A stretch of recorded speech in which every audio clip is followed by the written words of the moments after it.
Waheguru Ji Ka Khalsa, Waheguru Ji Ki Fateh. Welcome back to another episode of Voice of Youth. Today we are back with the second part of our episodes talking about youth speaking Punjabi. Once again, I am joined by Avni and Jasdeep Kaur, and we're continuing on the conversation from the previous episode as we talk about youth speaking Punjabi, as seen in the title and the fact that I just stated it a few seconds ago. So let's get straight back into this conversation. We talked about a few examples in the last episode itself. Today we're going to go through the processes we personally experienced trying to learn how to speak Punjabi, and any ideas on whether ways which we can get youth speaking more Punjabi, or ways in which we can continue to have youth that already do speak Punjabi speaking Punjabi. So let's get straight into it. As you can tell, we still got our yellow wiggle shirts on, so we're continuing on from the same time as the last recording. But let's get into it. What do we think of, I'll go to Jasdeep first. What do we think about, we'll start off with how we spoke Punjabi first. How did you get into or learn Punjabi itself? I actually am told by my parents that I learned Punjabi before I learned English. So I probably would have started learning English in kindergarten. That nobody in my family spoke English. So my very first language has always been Punjabi. So then once we started like prep in grade 1, there was like a local Punjabi school.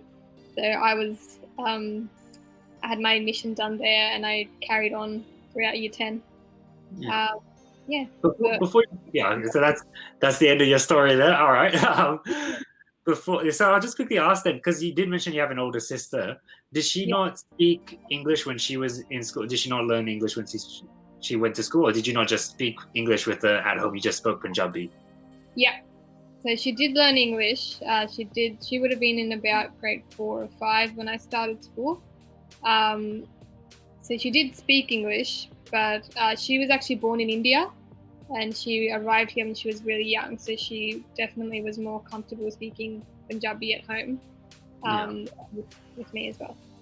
So that before we get to your story of learning Punjabi, Avni, I just want to quickly further explore Jasdeep's here, because I'm sure there are a lot of youth, or even they're not considered youth, but young kids out there who maybe feel more comfortable speaking Punjabi. And as you came from a household, or you were raised in a household which spoke Punjabi predominantly, how did you feel when you were learning English and speaking English at school or kinder? To be 100% honest, I don't really remember. I was very, very young. I remember in prep, I struggled writing the lowercase r a little bit, but that's the only memory I have of ever struggling with English. I don't think it.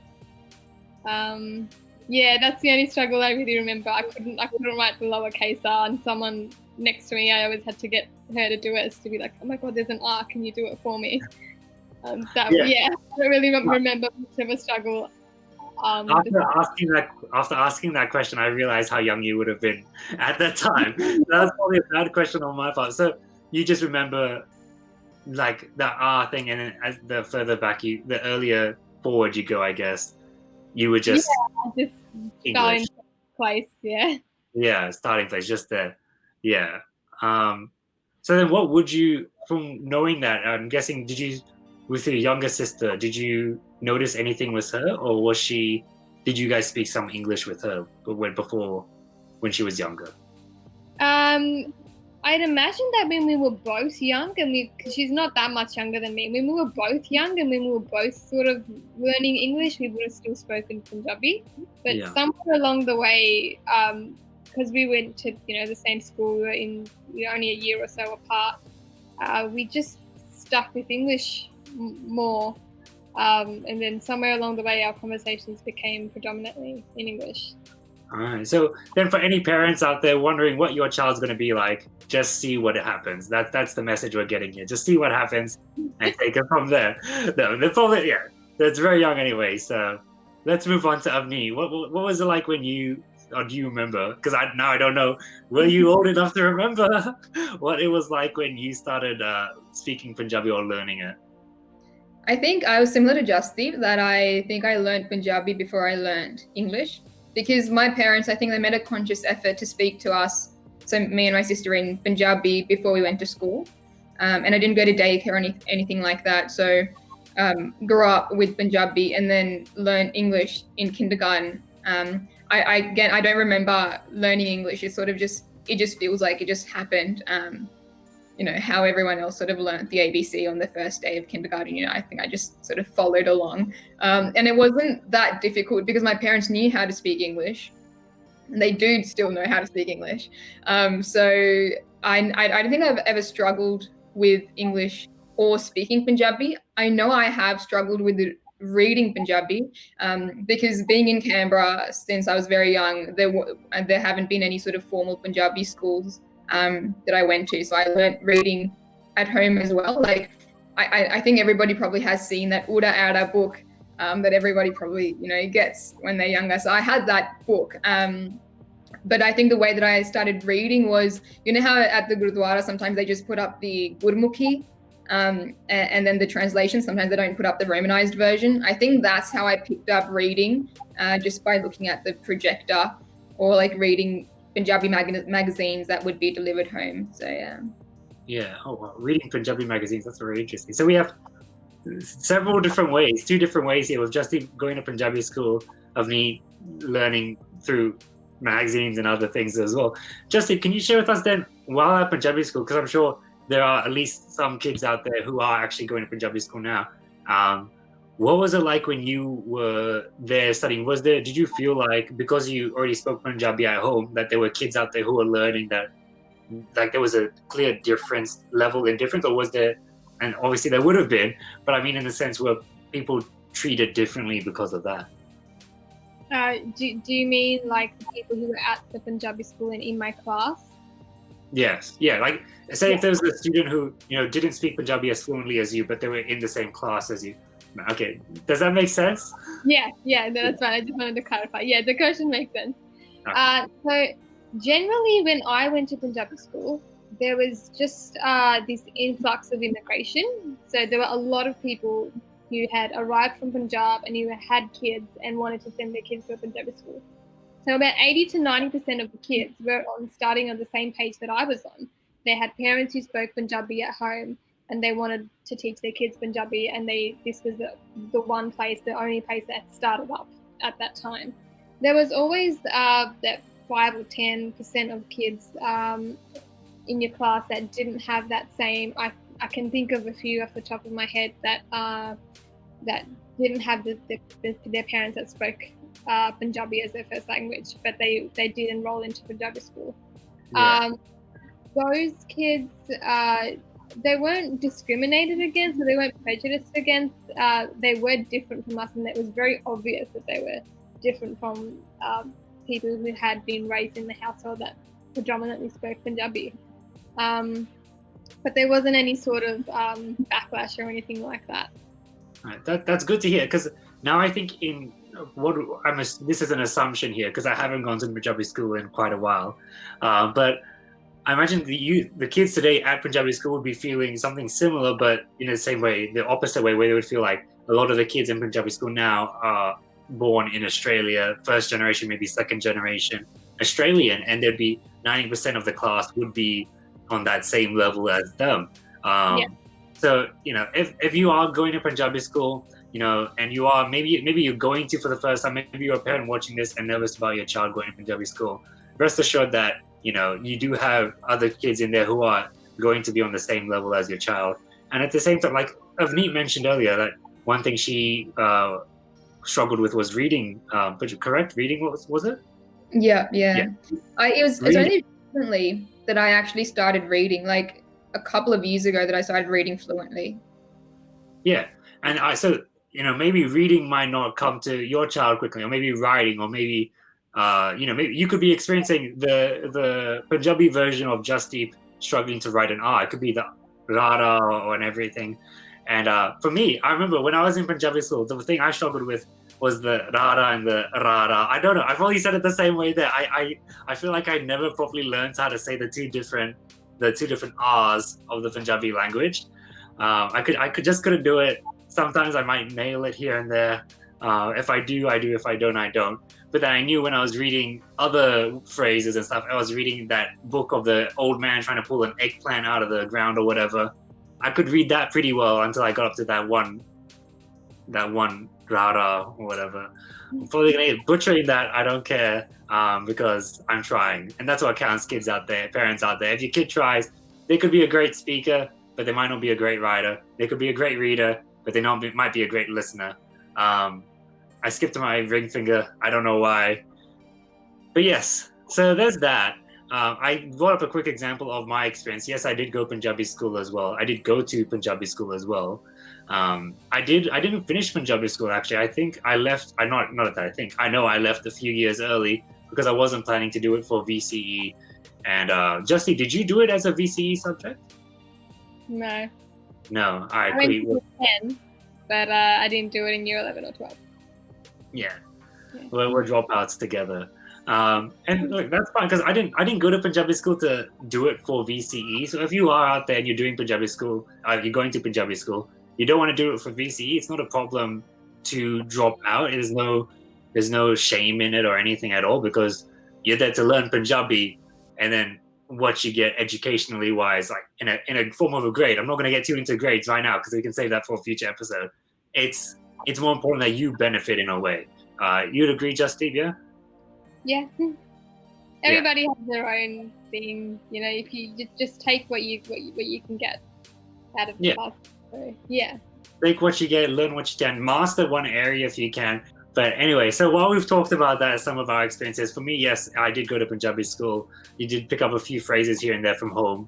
Oh, now I'm trying to think of which ones were Malay and which ones weren't Malay. But it is what it is. So let's get into the second part of what we want to talk about, and that is, if youth aren't speaking Punjabi today, what could we say? We've already touched on a couple of things to help the youth out there, but what is there that they could be doing to help them actually speak Punjabi? And for those that are speaking Punjabi already, what is there that they could do or we could do as fellow youth to help keep them speaking Punjabi? Do either of you have any thoughts on any ways we could do such a thing? I think an easy trick that I've personally thought has helped me is to just consciously switch to Punjabi when you're speaking with your siblings. I know with my parents I speak predominantly Punjabi anyway, but if I'm speaking to my brother or my sisters, try to just switch to Punjabi every now and then and see what it sounds like and see if you can create a habit. So like once you just keep speaking and you create a habit out of something, you generally just tend to improve on it naturally. Yeah, you just even if it's like with me, that reminds me of an example. I use the phrase "koi na" a lot now, just because I'm so used to saying that. Even if I'm speaking, like several times I might be at work or something speaking English, and that might be something I'm about to say, but I stop myself because I know people won't understand. And yeah, you can get to that point, and hopefully, if you speak to siblings, which is probably the most comfortable way you could start, speak with your siblings, your parents, and then friends out there, and then spread outwards from a little circle. From little things, big things grow, as Australians would say, and do it that way. Avni, what are your thoughts? What was something you would suggest? Yeah, I mean, 100% agree with Justy. The more we speak and practice it, the more we'll benefit from it, but also other people that, are around us. I don't want to sound hypocritical though, because I'm not speaking in Punjabi right now. But yeah, I think another thing, if parents are watching, I think it's really important for parents to continue speaking to their kids in Punjabi. I know I met these young parents the other day and they spoke Punjabi fine. Like they spoke in Punjabi with my parents, Punjabi with me. But when I asked their kids, I think their kids were like around 5-ish or less than 10 definitely. And I asked them in Punjabi, ke Punjabi samajh aandi hai? And they said no. Like I asked them in Punjabi and they were like, nah. So they already have a mind block that they don't know how to speak or understand Punjabi, even though I asked the question in Punjabi itself. So I think, yeah, it's really important to build that foundation from home. And then hopefully that'll last going forward. Yeah, so building the foundation at home is a good way to go.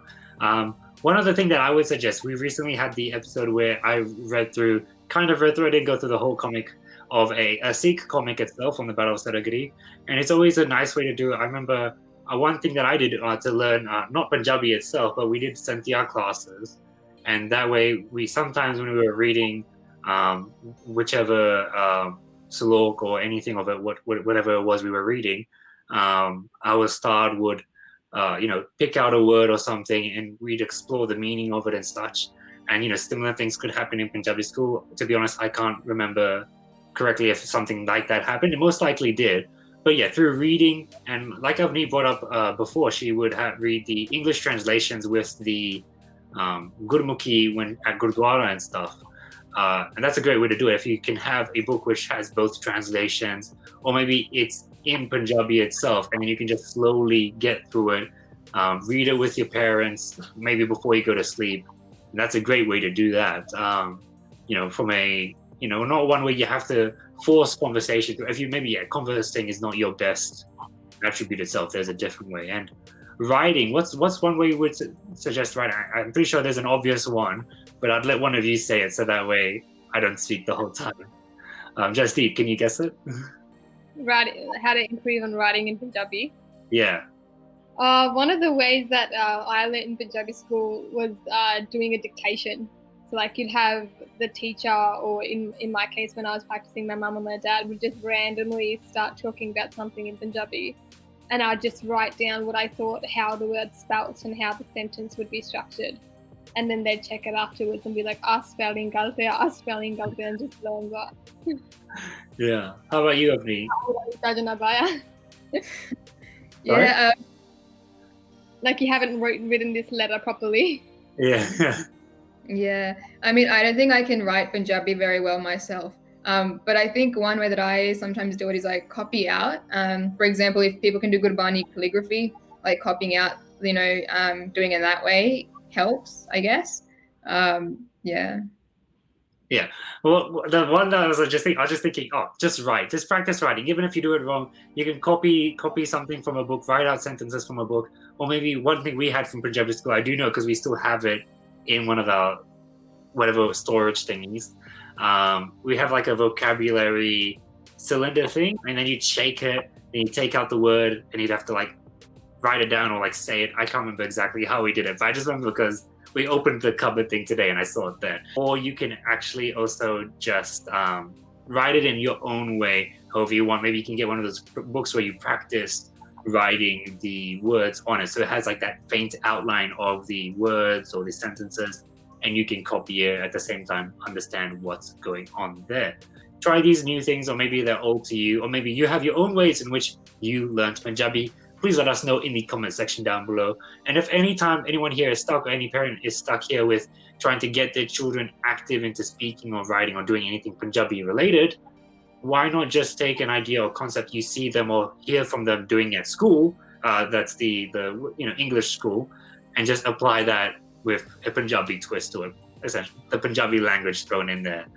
And that's probably the easiest way to go about doing it. So, and easiest way itself to kind of get more youth to learn Punjabi, speak Punjabi. Although we have said that, it's not a thing that youth don't speak Punjabi at all. And I do agree with that, and we've already gone through examples of that in the previous episode itself. So hopefully before you came to this episode, you did check out that episode.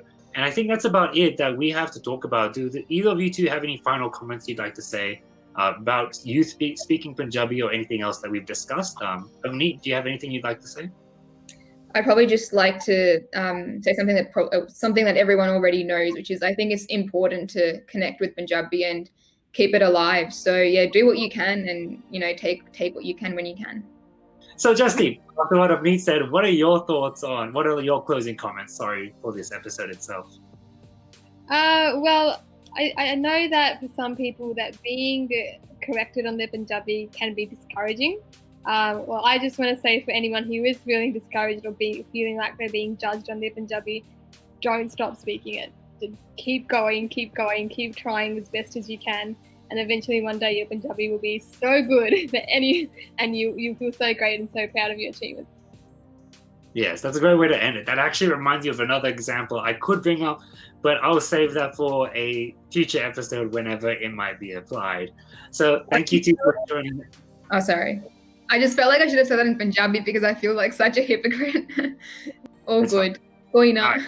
Koina. Yes. So yeah, all right. So yeah, that actually reminds me of another example I have, which happened recently, but I will save that for a future episode so we can wrap this episode up. So once again, thank you to the two guests today of Neat and Justdeep Kaur. It's been a great 2 episodes actually, and I've always been wondering when would I get to an episode where we go over the time limit and we break it up into 2 episodes. This is the episode here. So thank you to everyone for joining in, watching this episode itself. Hopefully you've gained something and hopefully you have seen the previous episode itself. So make sure you hit that like button, subscribe to our playlist, and stay tuned for more Voice of Youth episodes. Thank you, and Waheguru Ji Ka Khalsa, Waheguru Ji Ki Fateh.